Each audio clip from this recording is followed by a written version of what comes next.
board, just kicking down all the doors. Guarantee you, boy, if I ask for it, it's gotta be real big. I gotta make it just for my kids and for their kids' kids. That's wealth, years and years. Promise my brother soon as he out and finish this bid, we finna do it bigger than anybody ever did. The odds is real big, jobs that's real big. Satan trying a little, my God is real big. Stayed up on the grind on the cars is real big. I gotta do it big, the only way that I can live. And I promise I'll try to. Before you count me out, homie, let me remind you, they was blocking the shine. Now I think it's my time to. Counting them dollar signs like lights, they'll blind you.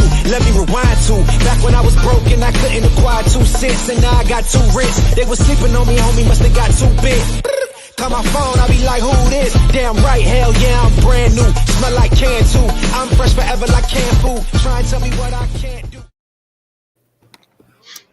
Hello all, happy Saturday. Thank you for tuning in to another episode of TK's Chronicles of a Black Sheep.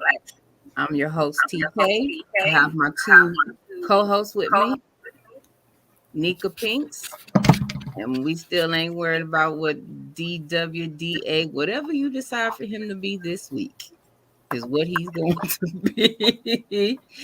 And we also have our special guest on with us today. We have Nakia with us today, where we will be talking about financial literacy. We definitely know that in our community, this is one of those areas that's taboo, that we wasn't taught. It just wasn't those things to discuss, and a lot of times, it was given a negative image. I'll say that. So we will go ahead and how y'all doing tonight? I'm doing good. What is this? That look like a broke thumb. What is this? My thumb don't look broke. But you did it.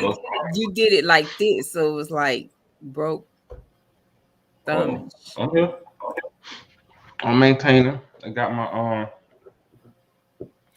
been dealing with this illness, but yeah. Mm-hmm. All right.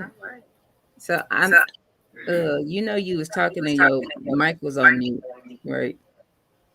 Pinks. I was? No, Pinks. Yeah, I was. I was just saying he got that career point thumb. Career point. That's all. Yeah. It wasn't meant for me to say, but you want me to bring it back out. Okay, I'll say thanks, career point. It's okay. It's a lot of successful people came from Career Point. Yes. Yeah, very much. That's what's up. All right. So we are going to go ahead and jump definitely into the topic for tonight. Again, we are talking about financial literacy. So, I don't know where we want to start. Nakia, you got a starting point you want to start at tonight? I just want to say thank you guys for having me. I feel honored for you guys to invite me. I've never did a podcast before, so it's my first time. So y'all just bear with me. That's what's up. Cool business. Definitely. We are glad to have you on. I told you when I saw, I think it was a friend of mine that shared your post, and I was like, ooh, we got to get her. That's what's up. Starting off the year on a good note. Everybody trying to start off on a good note, get some stuff situated.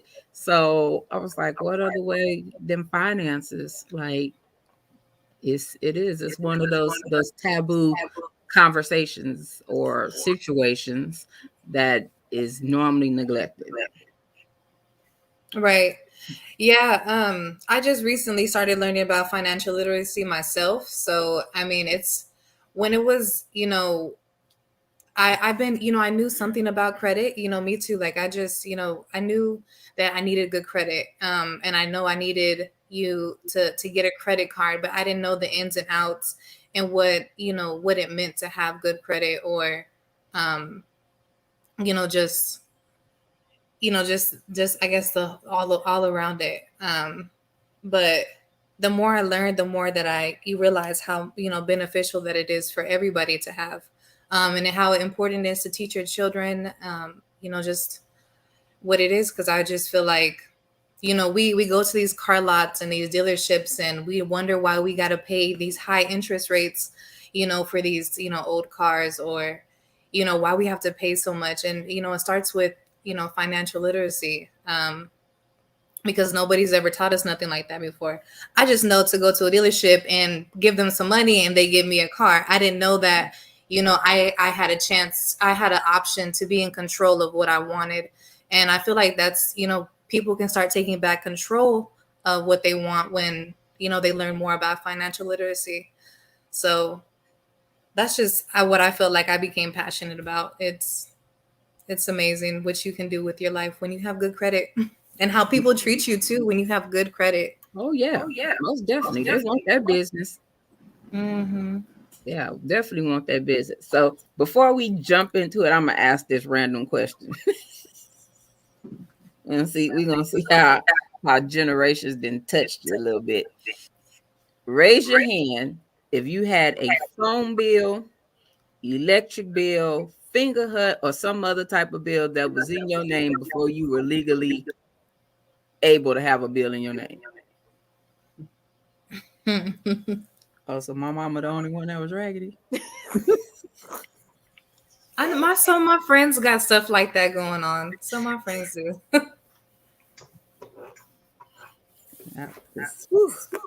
I remember a couple of years ago when Finger Hut called me about a Finger Hut bill. I was like, I ain't never had no damn Finger Hut. Mama. Yeah, so, and it was from a long time ago on top of that, and they got my number and called me. I was like, what? Are they still calling you? They did. It's been about maybe a year, 2 years, something up in there. But I mean, the bill was from, I think I was in high school. And I was like, for real? Because I ain't never had no account with y'all. So yeah. So on that note, yes. No, what with my family, when it comes to financial literacy, our thing was pay for everything in cash, and not knowing that it could hurt your credit. I mean, granted, having the cash, having the cash pay for it was almost non-existent. But if you got the money, you know what I'm saying, go ahead and spend the money versus trying to get something on credit. And that's what I tried to live in the beginning of my life. Like, if I can't afford to pay for it in cash, then I can't afford it. I don't need to have it. So. Right. I heard somebody else have a logic like that too. They were like, I don't want to I don't want to have to owe anybody any money or anything like that. When really, once you have good credit, people start giving you money. You can start using somebody else's money. And then once you build your credit up, then they can give you more money. Like, you'll start off with a $2,000 credit limit. And once you have that, they'll go ahead and give you some more limit, a higher limit once you, maintain a good relationship with them. So you're just using somebody else's money, and they're going to go ahead and give you some more money with that too. And so that I hear that same thing all the time too. Like, oh, well, I'd rather just pay for cash instead of, using it on credit.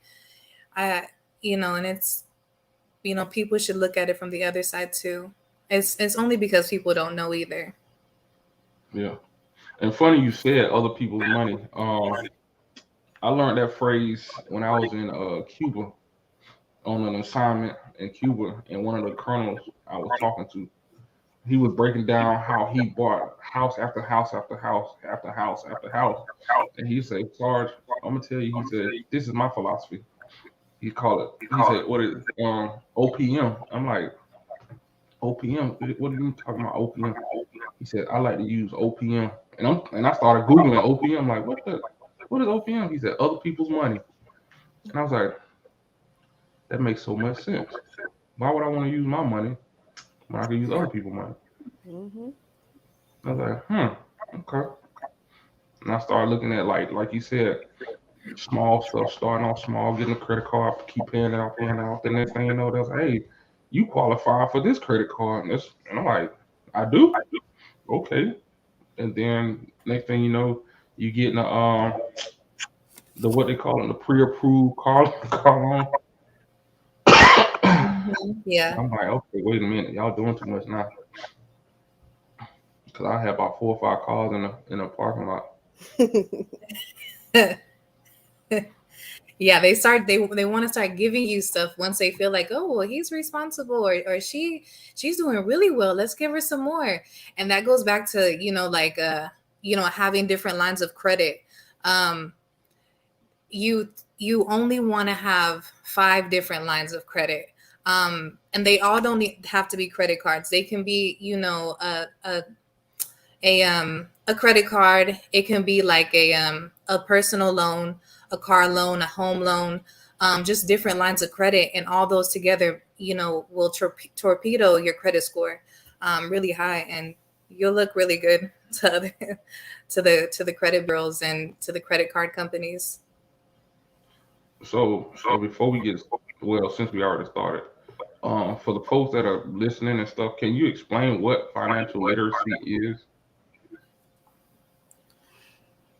So my take on financial literacy is just knowing what to do with your money, and how to manage your money, and how to invest your money into certain things, how to budget properly, just the terminology of it. I the terminology of just like, I guess, like kind of how to use credit properly. I mean, all that, I guess all of it, just financial education. Okay. Because some of us got an Uncle Ray that think he is financially literate, and he's talking about keep your money in the banks, keep your money in the banks. So yeah, I just want everybody to know it's not just that. Understanding how to use your money. Right.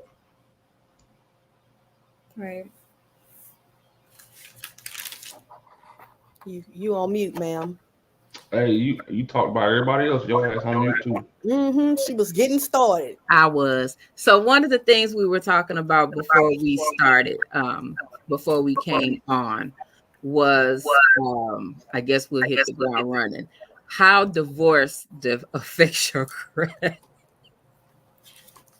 Ooh, Well, we gonna start there. Yeah, I was reading on this. It was like the other day, and I just thought it was interesting because, like, I guess when you get married, everything, becomes one. Everybody looks at you as one. The banks, financial, any type, when you get a house together, it's one. Both your names are on it. And so really what it is, if you have like a joint bank account, if you all use the same credit cards, how to split the assets, and who's responsible of what, really comes down to it. Because say I go marry Joe, and Joe's mad because I want to file for divorce, but he goes and max out all the credit cards, but the credit cards are in my name. I'm still responsible for all those, for all those debts that he put us in. Even though he's the one who maxed it out, I'm still responsible. So I guess it's just, you just have to be careful. Before you even file for divorce, you have to make sure that you split your own bank account, and that you, that I guess that you just, I'm sorry, let me look at it again. That you kind of organize all your assets, and, make sure that you guys have agreements on what's going to be frozen and what's not, because, the other person could be paying, the divorced person's debt for the rest of their life. So I've really, did you just raise your hand with a muffin? Nah, cause that's what happened to me. Yep. So you basically had to pay your ex-wife's debts. Stephanie, oh yeah, and it went further than that, because when I tried to buy a house, my first house, A lot of the stuff that she had before we even got married was showing up on my credit card. I'm on my credit report. Oh, So like she said, once you become one, y'all become one, and everything they did in the past becomes your past. And it was weird because they were looking at me crazy, like, oh, we may not be able to approve you because of X, Y, and Z. I was like, first of all, do I look like the type of man that a shop at a Forever 21 or a Belk or like nah? And it was like, but it was like a couple $1,000s, and it's like it's either you're gonna have to pay it off or you got to prove that it's hers. Mm. Yeah, I could only prove that one of them was hers, and I had to pay the rest of it off. ew, Wow. Yep. ew. Yeah, it's really it's about what you can prove. And you know, some people they don't. It's a really ugly situation, especially you know, divorce already sucks, you know, emotionally and it is you know financially stressful. So you have to have an order on how you know things are going to want to be set because even the smallest things like you're an authorized user on that person's card, even though you know say she doesn't you know say if you didn't pay her debt off, it would still show up on your credit forever. It would still show up on her credit forever because y'all were still as one. Y'all will still have those collections, and when you're trying to get rid of that person you want to let them go but they're still following you. Facts. They holding on to your leg. You know, like when your kid don't want you to go and they hold on, wrap their arms and legs around your leg and holding on. You're still gonna get mail from the credit bureaus. They're still gonna call your phone like, hey, does you know does Sally live here? Oh, no. Mhm. Yeah. Well, y'all jumped ahead and went straight for the marriage. And a lot of us, well, I know we three are older. I'm not sure how old you are, but a lot of us messed up when we got old enough to be adults. We When got 18 hit. cars, they was throwing it. We was like, oh, catching it. So I guess my question is, let's say we rolling back 20 years ago in the past. For the people just now starting out that don't know anything about credit, what would be your advice to them so they don't end up messing it up by the time they're our age? Well, I would say get a secure credit card. That's the first thing you want to do. When you first start, you know, getting your credit, get a secure credit card. Don't go buy no card. I hear a lot of advice where parents say, "Oh, go get a card that will help build your credit." Don't go get a card. Go get a secure credit card. And that way you want to make sure that you always don't get the secure credit card knowing that that you have a bad spending habit. Just use that credit card for like a Netflix bill. You know, get a $200 limit credit card and only spend $30 of it. You only want to spend 30% of your credit limit, and that keeping it 30% and under is what's gonna you know what's gonna make you continue to look good, and they're gonna want to give you a good credit score. I mean, want to raise your credit score because then you'll look responsible in their eyes. So just you don't want to ever max out your credit cards. Never max out your credit cards, and make payments on time. Have all your bills auto drafted out of your account. You don't ever want to let nothing go for too long. You just want to make sure that you pay all your bills on time, and you keep your credit card below 30%. Okay. Yeah.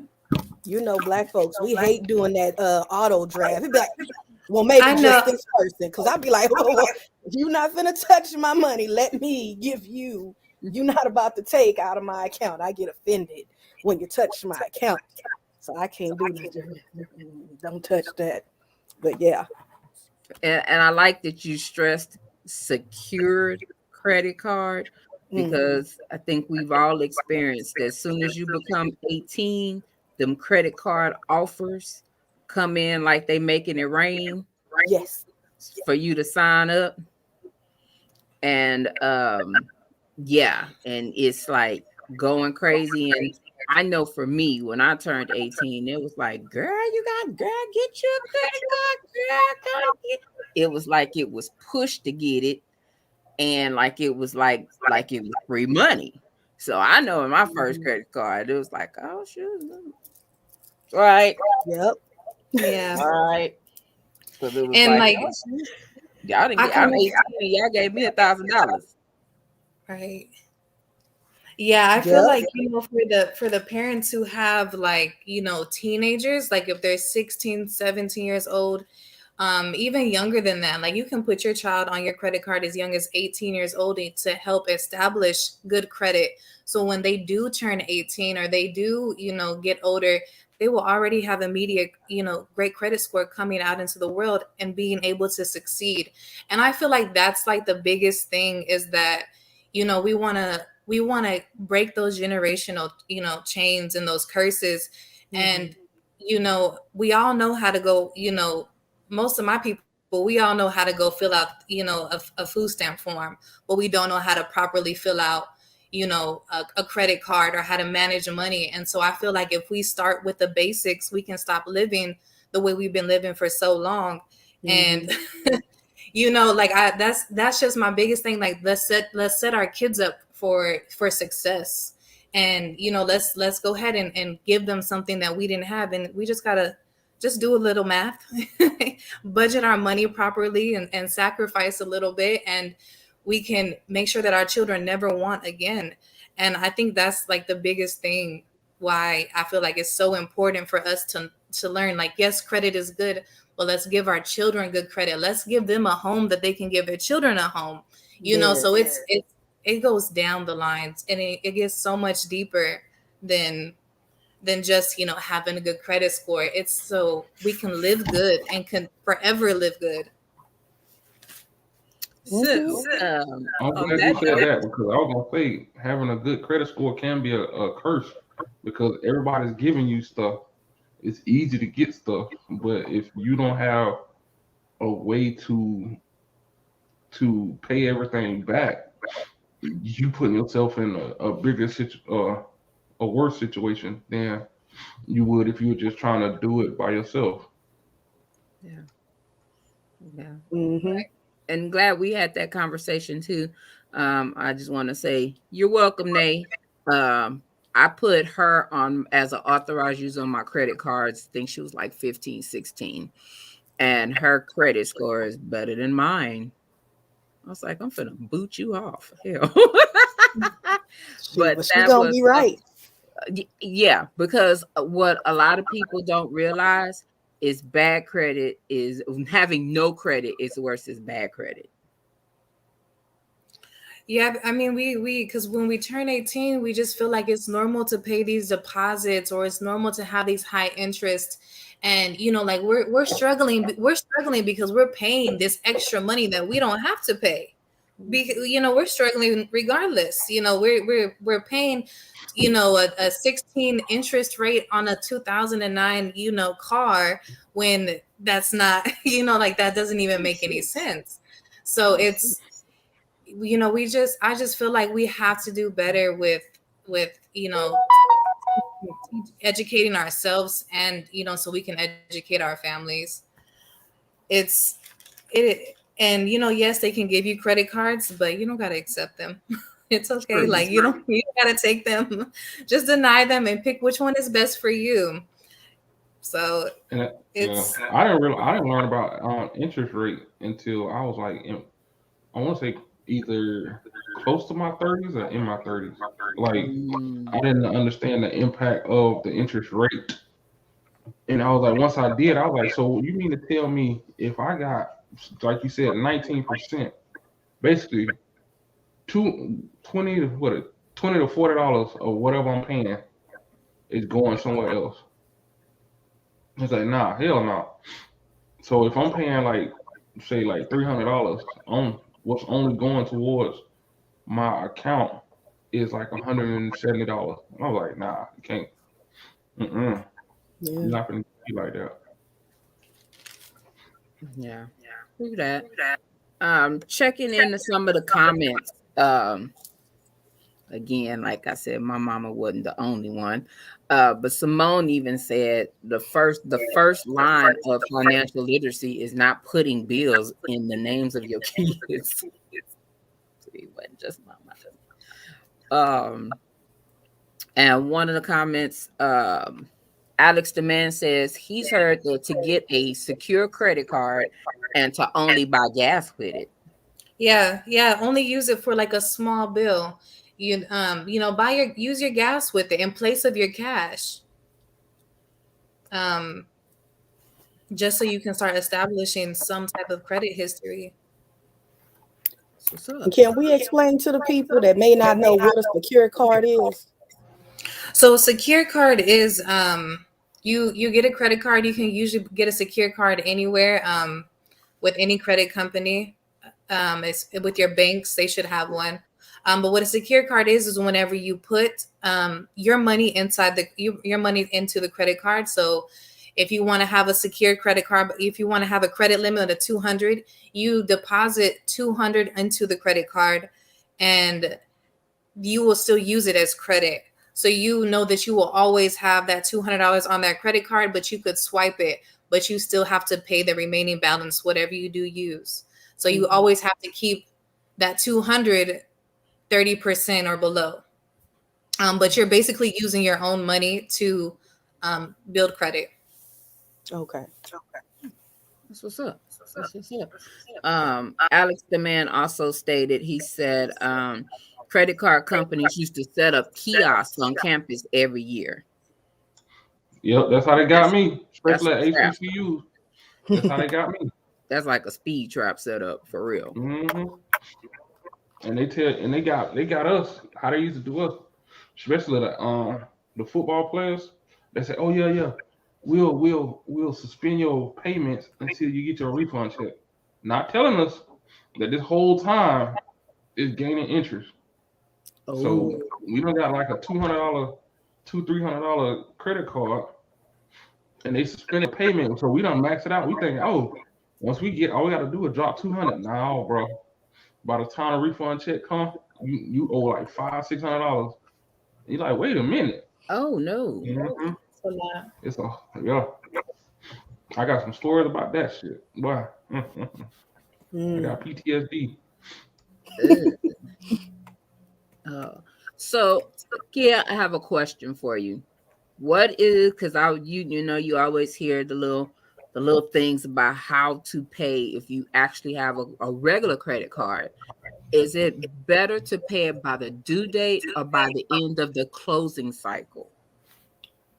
So you want to pay it. If the due date is before the closing cycle, you always want to pay it before the due date.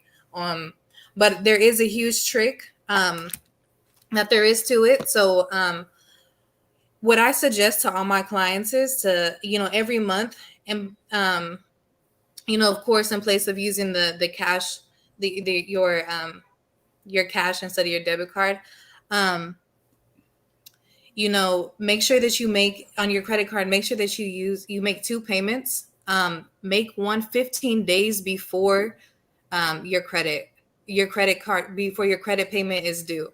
And then make another payment, the remaining balance, 3 days before your credit card is due. And that will trick the system into thinking that you made 2 payments on time. And that will, if you do that for the next couple of months, you'll go ahead, your credit score will shoot so high. And it's because you're constantly tricking the system that you're just making all these great on-time payments, multiple payments. And I've seen it shoot really high with most of my clients.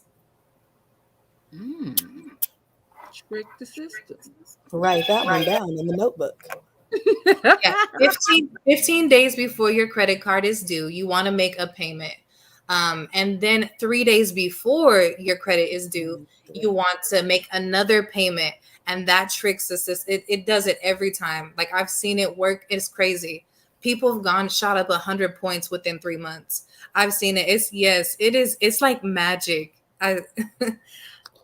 So about how much does that second payment need to be if we tricking the system? Well, you would just pay some, like say, you have a $40 payment.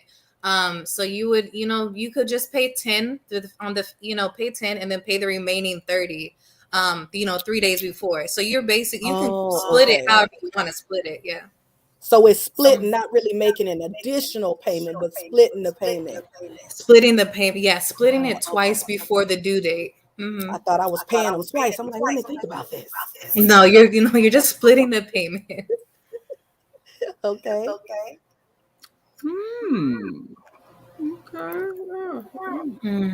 Try that. Yeah. Next month. We can try that too. Next. And then you also want to make sure, like, whenever, see what days your credit card does report to the credit bureau. That way, that you can make sure that you're doing this, right when it happens. Right. Everybody, they're seeing that, they're seeing it. Okay. Okay, that's what's up. Good information. I knew I heard a little bit of something about that, but I'm gonna try that. She probably over there now looking at her due date. Look, I'm on here right. I'm calculating mine right now. Like, what did I got? I already paid them. So, we talking about credit cards and stuff, right? What about like car loans?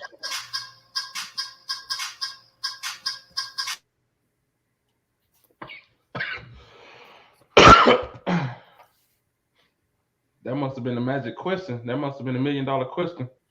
I had the siren. No. Yeah, no, sorry. And some background noise. Can you just ask it again?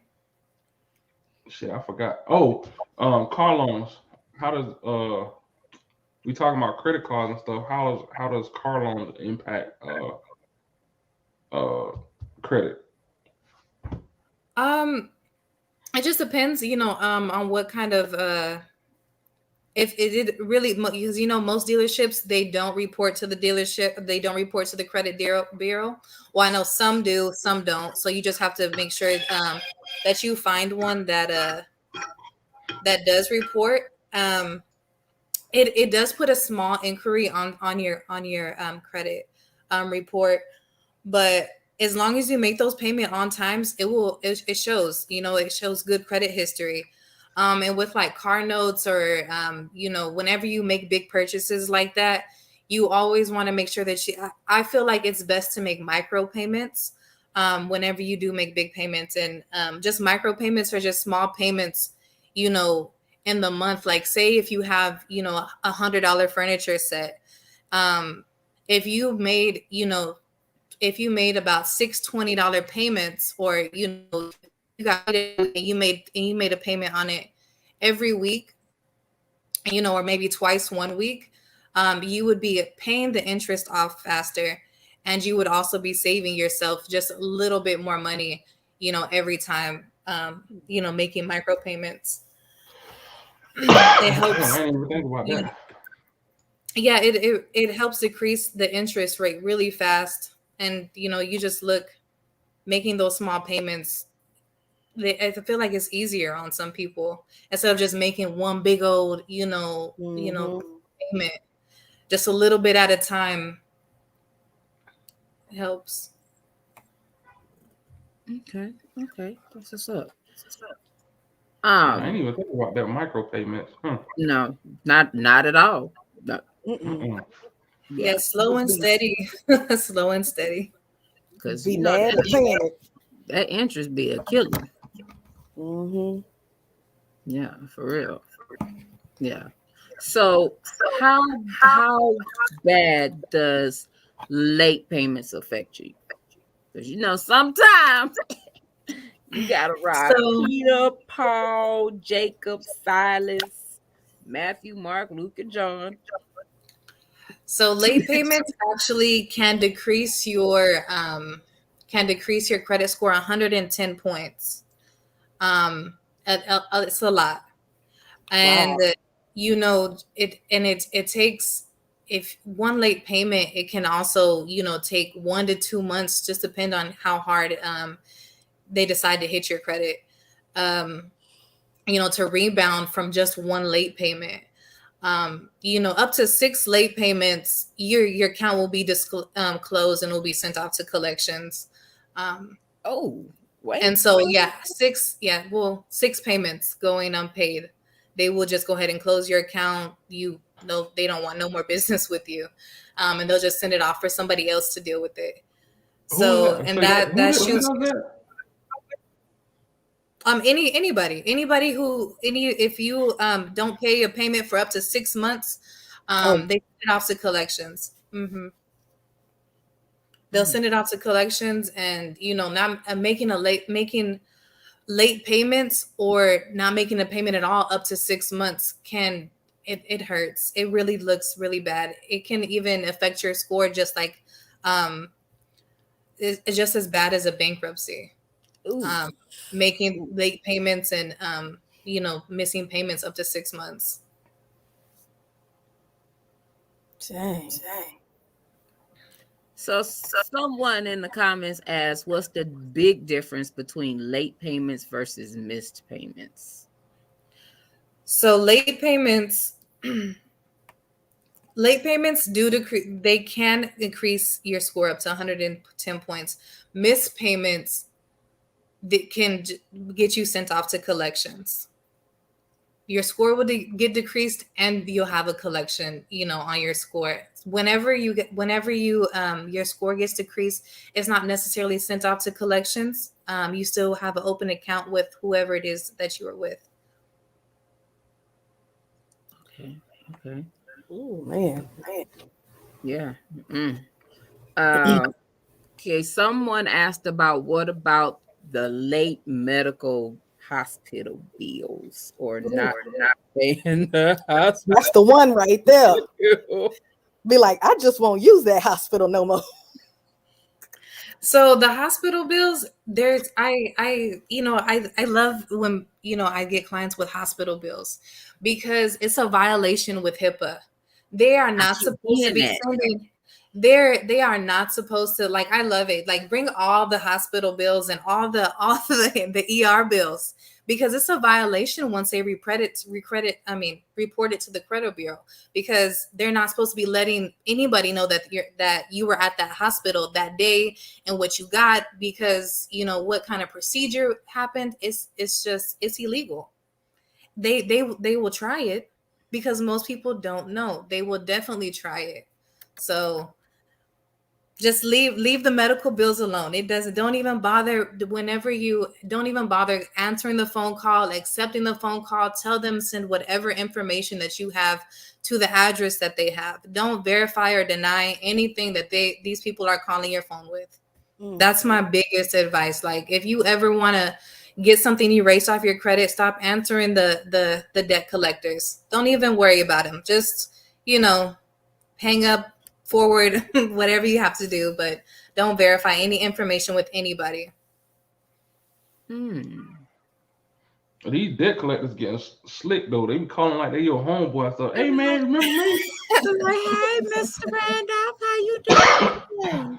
Yeah, the debt collectors, they're really getting smart. They'll call and they'll act like they're a lawyer. I had one client who was called and was like, hey, I had a lawyer call me and they said they were going to garnish all my wages if I didn't pay this bill back.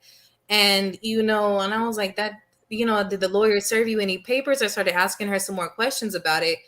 And she said, no, a lawyer just called me and told me I need to start making payments or they're going to take all the money out of my bank. And that's a debt collector.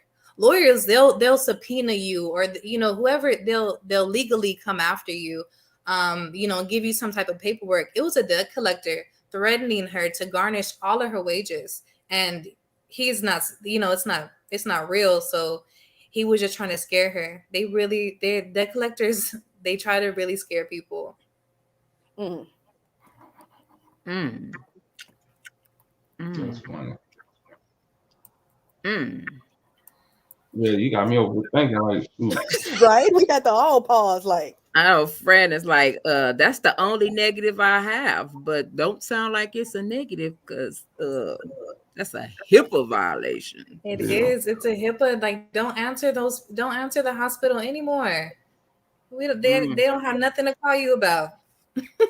I wish we'd have did this show about 3 weeks ago when I was paying off Ivy old medical bills. I'd decline. That part. See what the hospital should have, the hospitals, and I hate to say this, but they're just so greedy. They should have made sure that you had insurance before, they should have covered their butt. But since they didn't, that's on them, not on you. Mm-hmm. Wow.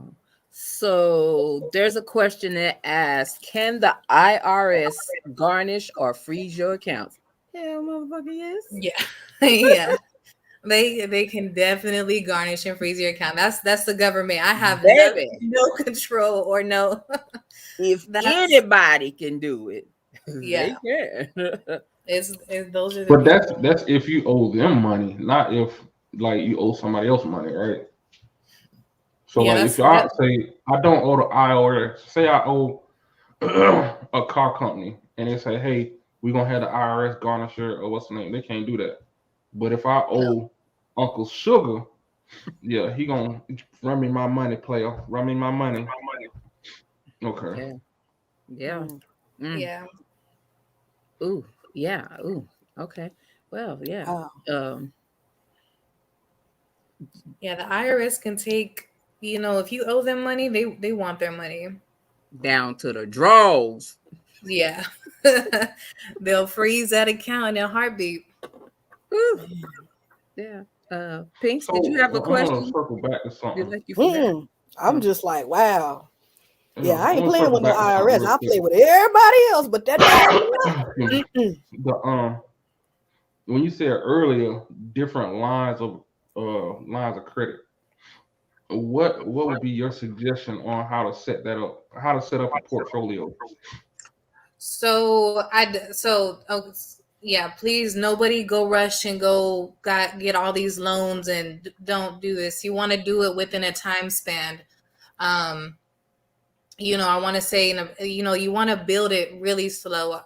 I would say maybe like every 7 to 8 months, you get a credit card first. And then after you establish, at least good 7-8 months of credit history with them, then go get a personal loan. It doesn't have to be no, $1,500 loan, maybe just, $200 loan, and just pay that loan back on time when they ask for it. And, and then if you want to go ahead and, refinance your vehicle, that also helps too.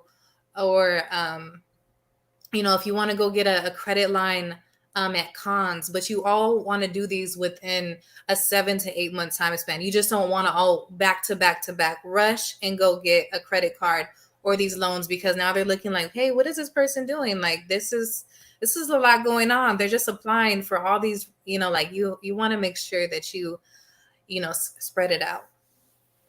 They'll be calling fraud alert. Yeah, they're gonna think that you went on a shopping spree. Yeah, for real. Yeah, definitely that. So one of the things that I noticed that you had posted the other day was about charge-offs. Can you explain charge-offs? Yeah, so charge-offs are whenever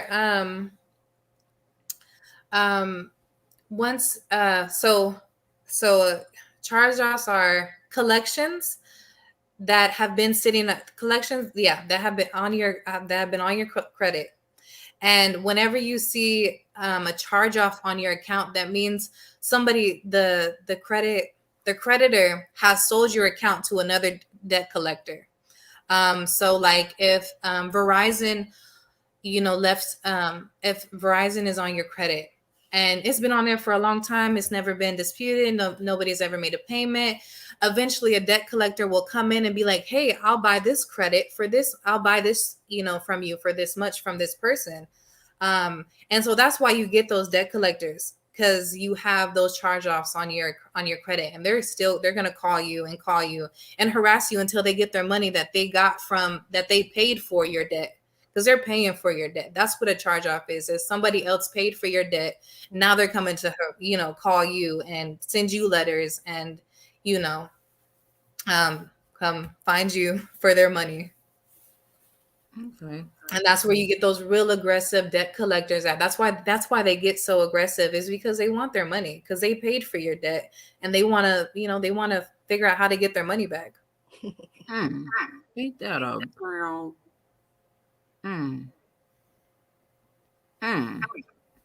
Okay, that makes some sense right there on the levels of aggression. Right.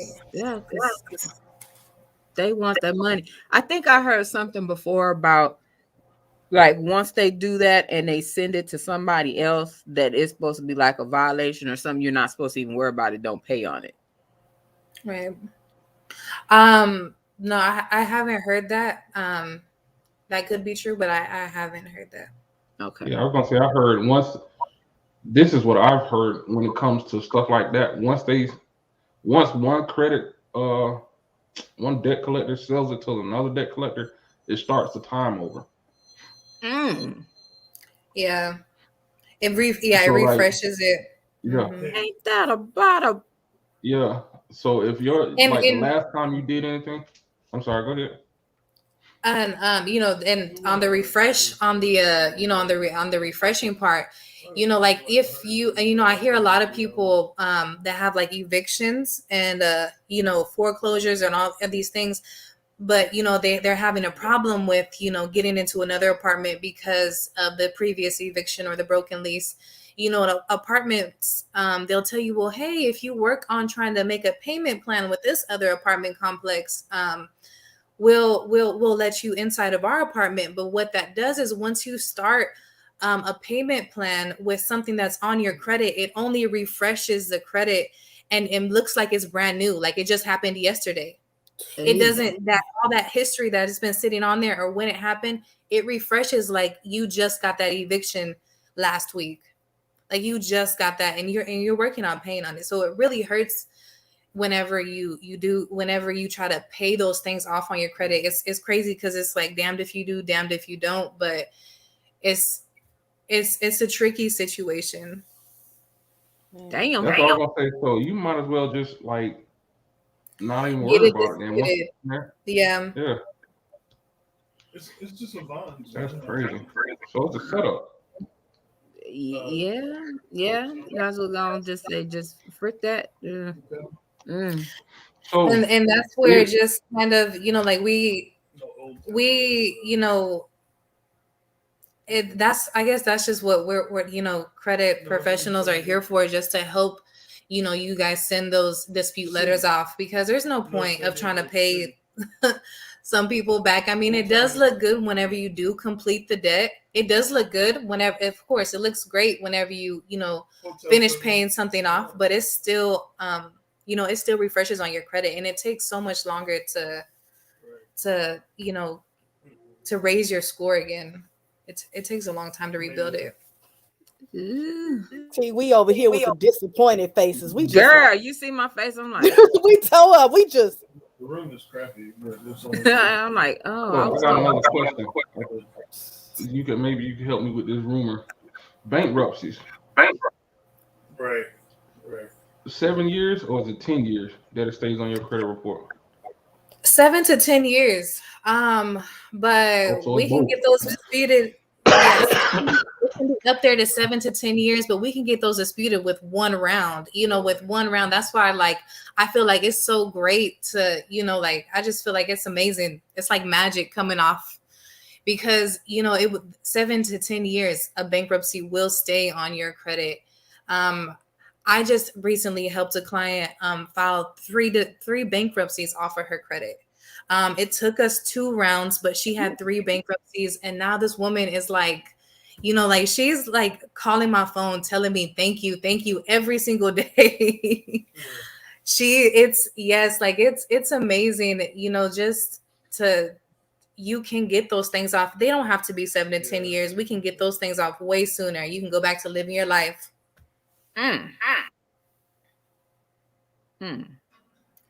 The testimonies I hear are just it's mind blowing, and I feel like that's why, like financial literacy is so important, because you get to give their people their lives back, and the control of their lives, and they don't got to keep getting denied and looked at funny, because nowadays they're even running credits for you to get a job.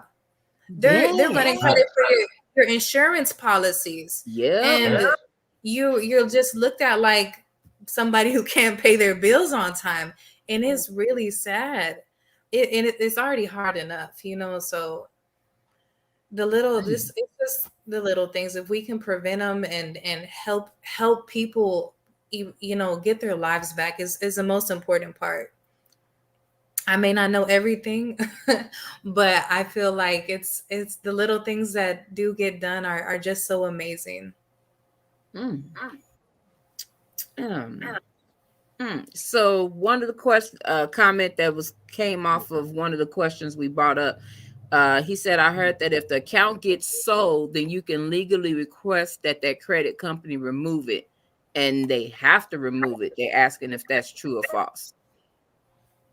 That really just depends on how much they can prove. It all goes back to what the lawyers can do to dispute it, what kind of paperwork they can draw up. But that is it is real common for stuff like that to you just can't call anybody. You do have to drop some paperwork to go ahead and get it disputed. But it's really easy when they start selling your stuff to another creditor. It only makes it easier for us. Ooh. Yeah. But most of these people, most people don't know that, most people, they don't want to pay to get their credit fixed, or they don't know what to do, or they're just like, oh, I just got to pay, leave it alone. But you just got to pay just a little bit of money, and it can get off. It can be off. Most people don't want to, they don't kind of understand the process of it. And some people aren't patient for the process, because everybody's, credit recovery is different. And it's just, people just got to start getting adjusted to being patient with the process of having good credit, because it's not going to come overnight. But no, you can mess it up overnight, but you can't fix it overnight. Yeah. Yes. Yeah. That oh man. Because I know I had about 2 months ago, I got a call from my old credit card. This was like 06. I was like, who? And it was like, yeah, this is from Credit One. Such who? And then we call him from a credit card from 2006. I said, baby, I don't remember from 2016, let alone 2006. I said, but that don't sound familiar. I don't remember having a credit card back then. She said, so are you disputing that? I said, yeah, because I don't remember having this credit card. I'm never, I can tell you what I had, but this wasn't what it, honestly, this wasn't what it was. She's like, okay, I'll just go ahead and put the dispute that you said that you don't believe is yours. And like a month ago, I got a paper that was like, yeah, this has been taken off your credit. I was like, what? Wow. Good looking at. Because I really didn't remember. And I was like, no, I ain't never signed up with y'all. I mean, right. I know who I messed up, but it wasn't y'all. It wasn't you. So yeah, I was like, okay, appreciate you. Knock off. Yeah, that's good. So with you helping to fix people's credit, one of the things you mentioned was like a lot of people don't want to pay, or they're like, I'll just let it fall off.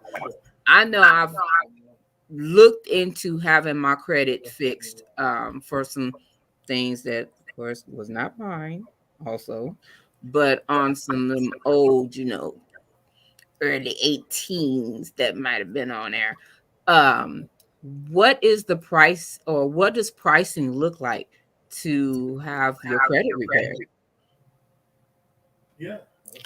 So it can be really expensive. I know some people who some repair systems, the average repair, credit repair person, can charge up to $2,000 to $3,000.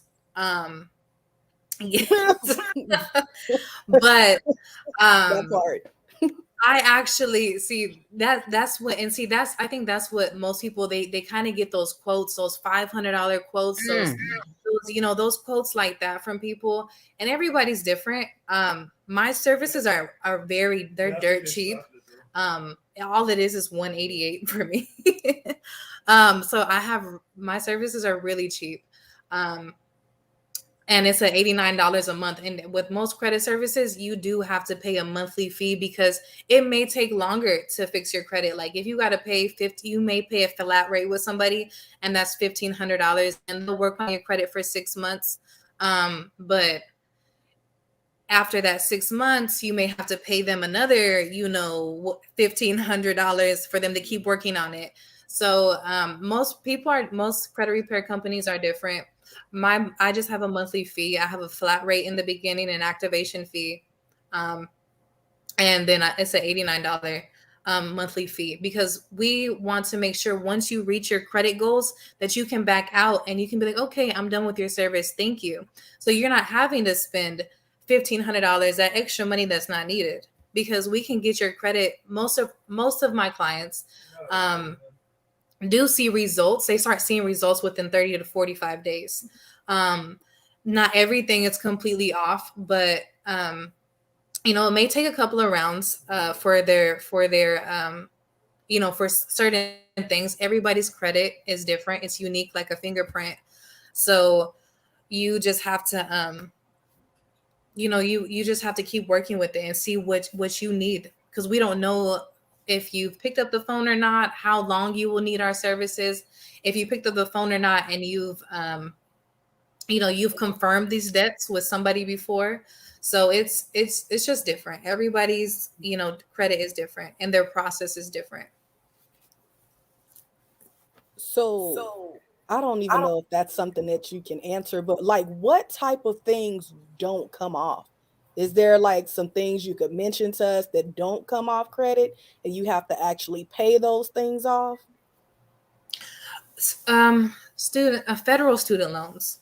Ooh! Okay. Well, there's nothing.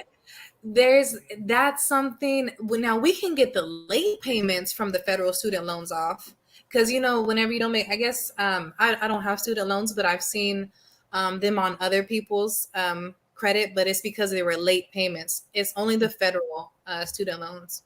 So like anything that you may have got like from the school or something, that can all be disputed. But if you got them, any federal loans, they have to be paid back. Yeah. So that's the only thing that you could think of that's the only thing that I haven't seen come off.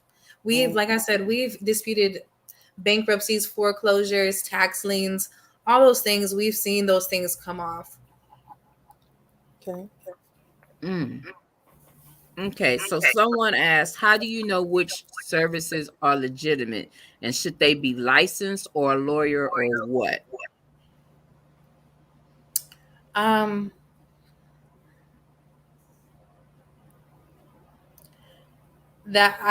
They should, some of them, they should have a lawyer, some of them don't, because it's like kind of a tricky question, because you can fix your own credit. That is very, very possible. You just have to know what you're looking for. So you don't necessarily need a lawyer, because you can learn how to fix your own credit. It just takes the right knowledge and knowing what you're looking for. And them being legitimate or not, it's not, I don't know how you can tell, but I have a couple of friends who charge, that high rate, because they do all the footwork themselves. They do all the heavy lifting themselves. And that's probably why their rates are so high. But everybody's process is different. See, I work with lawyers, so that's why I can charge a cheaper rate, because they already get paid to do their job and I'm just paid to do my job. So I'm not doing all the heavy lifting. I'm not going in there researching the laws, or I'm not, I'm just doing the basic things, and educating people on how to maintain good credit, because we only want to do this once. We only want to you recover your credit one time. We don't want to have to keep going back and forth. Mm-hmm. I agree to that part, because woo, baby, woo, yeah, that could be a headache. Like even so, I know people have said even the letters, when they try to do it themselves, sometimes even sending the letters out and stuff can be a headache. Yeah. So Yeah. So we have people to draw up the legal documents and all that all that stuff. I mean, and some people, they've been doing this for years, and so they don't need lawyers, or they know their how to do it, or they've been taught or taken a class. But you just don't know, what somebody knows. So you have to kind of go off of like recommendations or reviews, Yelp reviews. So you really don't know. There's not really, or the Better Business Bureau. They're a good way to find out if the person's legitimate or not. Yeah, I really can't answer that question. okay, cool. How long does it take for credit inquiries to fall off? Usually it can take up to 2 to 6 months, just depending on who is looking, who's looking at it, and it just depends on how hard they hit it. Because I know there's a soft hit and then there's a hard hit. Hard hit, yes. So a hard hit would be like how many points? I think about usually around 6 months. The longest would be 6 months.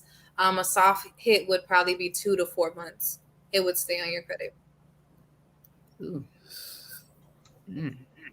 So I got evicted because I was about to ask a powerful question. That's why. Yeah. So my question, we was talking before I got kicked off on talking about bankruptcies and stuff, right?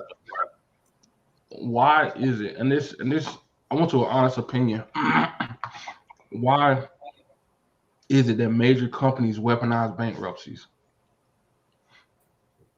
They weaponize bankruptcies? So like I shouldn't say they weaponize it, they repeatedly file bankruptcy. Yeah. How?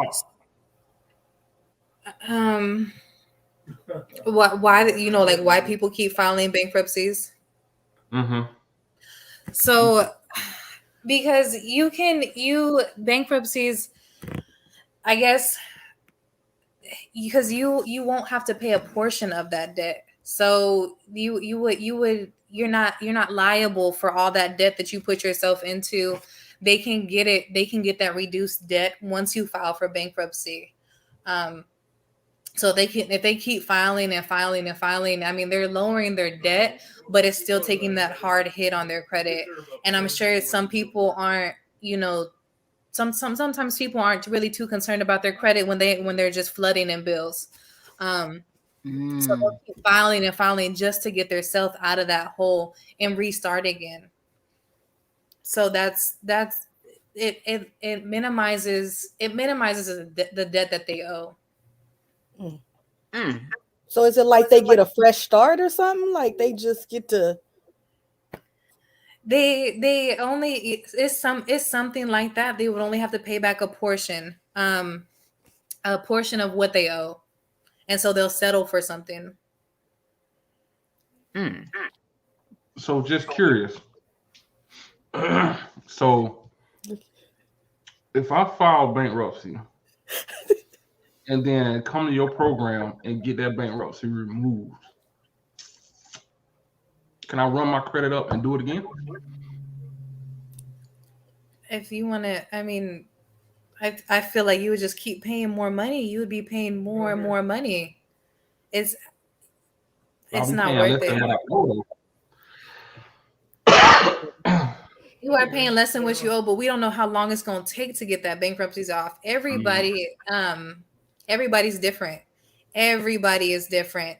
And if we see that you're a repeat, if the credit bureau see that you're a repeater, they're gonna be like, well, we don't know because this guy tends to do this often. So it can, the process could take longer. We can send rounds and rounds. We can go head to head with them until they decide to take it off, or if they ever take it off. So you're not guaranteed. We can't guarantee that we can take it off, but we do our best, and we do, we do everything that we can do to get it off. So there's no guarantee. Okay. There's no guarantee with anything that we can get off your credit, but 9 times, we'll say 8 times, 7 times even, but I'm sure about 8 times out of 10, we can get almost everything off your credit. So how much debt do you actually have to be in? Is there a certain amount you have to be in order to file for bankruptcy? I don't know nothing on the topic besides playing Monopoly. I don't know nothing about no bankruptcy. If it's anything like my Monopoly game, I'm in trouble. But I'm not sure. I think certain banks, they'll give you that option. Most people, I've heard that people come to you and they'll be like, well, hey, I mean, you can file for bankruptcy and, we'll settle this way. Because it's more of a kind of a settlement. You're settling with something and you're only paying that debt. They'll be like, okay, we'll give you a pass, but you do have to take this. You do have to take this bankruptcy. So I'm not sure how much debt that you have to be in. It just depends on who you're in debt with. Okay. Someone asked, what's the difference between chapter 7 and chapter 13? In a book? No. Oh, in bankruptcies? Oh, I'm sorry. I'm not sure. I don't know. I don't think I've ever heard of chapter I've never heard 7. that terminology. So, one of the things I noticed you spoke about on your page was about business. When you're starting a business, business credit, just beginning. What are some things when you're looking to start a business that you need to know?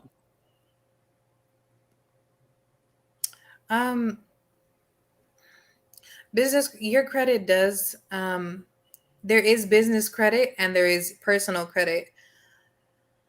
I'm not really too familiar with business credit. I'm still, reading on that too. With it is good to start with your good credit first, and then you can put your you can go ahead and put your name on it, and they'll be more than likely to give you a business credit card. With your business credit card, the limits are different. You want to max out your business credit card. It's completely opposite of your personal credit. You want to max it out so they can see, oh, this person's using this credit. So you want to go make sure that you use it all up and then pay it back, kind of thing. So that's pretty much all that I know about business credit. I just found that really interesting that you had to, max it out for them to want to give you more credit, and making sure that you're making payments on the due date. But okay. That reverse is kind of interesting. Very. It is. But before you go apply for business credit, you want to, apply. You want to have pretty decent credit yourself. It doesn't have to be perfect, but pretty decent. So you can start putting that business in your name. Okay. So what is the standard or the average of decent credit. What is that score now? About 650 is average. Is good. You won't need a cosigner. I think 650 is a pretty decent credit score. Okay. Okay. All right. I can work that. I think I'm somewhere up in them, somewhere up in there, somewhere up in there. Um, Obviously, DW got bad internet credit. Right. Bless his heart. Bless his heart. Awesome. Okay. So, I think anybody, you got any Neeks, you got any other questions, or Kid, you got any extra little tips or something you want to drop or anything on that note? No. Okay, cool business, cool business. Um, so we're going to go ahead and close out, definitely. Nikia, also, if you want to shout out your business, because you do have your business, if anybody wants to even use your services, how can they get in touch with you? So I'm on Facebook. You can. My name is Nykia, Nykia. And my last name is Jakay, Jakay. You can look me up on Facebook. I also am on Instagram. It's NJC dot NJC dot elite keys. Elite keys, yeah. I'm not on Instagram too much. My main source, my main platform is Facebook. So you guys can go ahead and look me up. But other than that, that's it. Thank you guys for having me. Oh, you're welcome. Thank you so much for being here. Yes, definitely. And she does have a like she stated, she does have a page on Facebook. She also has an elite group for her business. That is a private group also on Facebook. And she's always open to tips and learning as she goes, and hey, we're learning as we go. You've definitely dropped a lot of gems for us tonight that we did not know. Like, whoo, you open that door, it's like, oh, I didn't know that. So yeah, so that is like good stuff. I think we've definitely helped with some people that have had questions, things that they didn't know, open that door for conversation, so they kind of know where they can get started. And your prices are pretty reasonable from some of them, because I didn't got hit with that 1,500 before. Yeah, And when I sit down, like, yeah, that is not on my single parent plan. If I had $1,500, I'd have my bills paid on time. That part. Yeah. Yes, that part.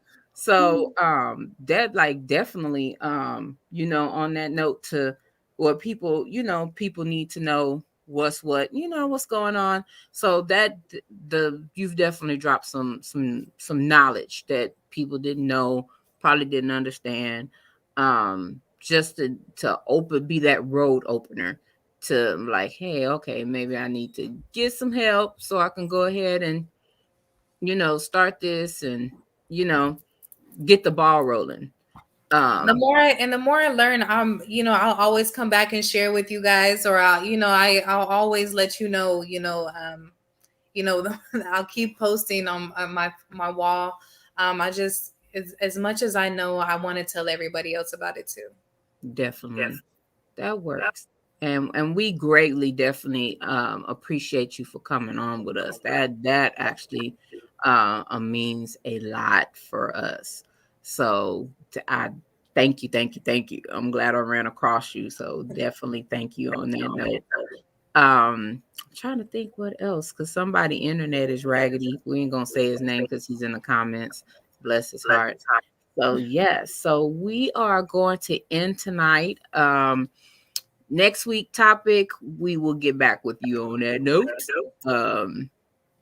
I think my guest is actually for next week is actually out sick because she's been MIA, or she just MIA, but she ain't been on Facebook lately. So that will be announced. Of course, we post the flyers during the week, so we will go from there. But thank y'all as normal for tuning in. We appreciate y'all, love y'all as always for support. If y'all have any questions, feel free to hit them in the messenger, on the comments or whatever. We could float them to Nakia or inbox her, find her on Facebook, inbox her. She's very approachable. And get that knowledge. Book her for some services to fix y'all's credit. You know, it's a new year, 2022. Let's do Yep. better and evolve. So on that note, we are out. And thank y'all for tuning in tonight. Appreciate y'all.